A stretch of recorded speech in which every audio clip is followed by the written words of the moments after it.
to Eye in the Sky Drones. Today we'll be looking at photo and video comparing the Mavic 3, the original one, and the Air 3.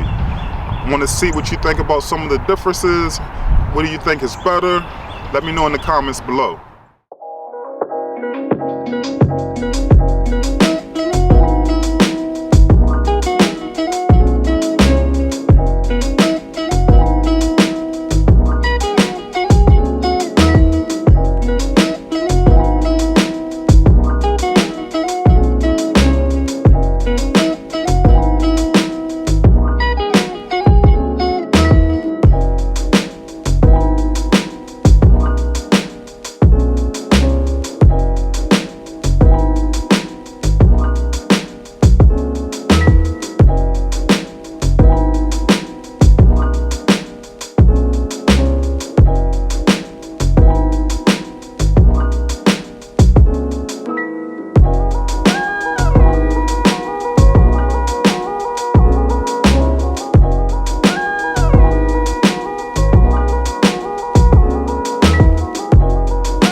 The Air 3 and the Mavic 3, they both hold their own niche.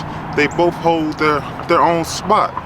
I think the Mavic 3, the original one, even if you have the Pro, is for more professional jobs, more professional work, but the Air 3 is great for travel, but you don't want the smallness of a mini. If I go to the ocean, I want something that first I want to be able to travel lightly, but I want something that can power through those strong winds, and that's where the Air 3 comes in. All right, there you have it. Air 3 versus the Mavic 3. We're signing off from Eye in the Sky Drones. As always, be safe and have fun flying.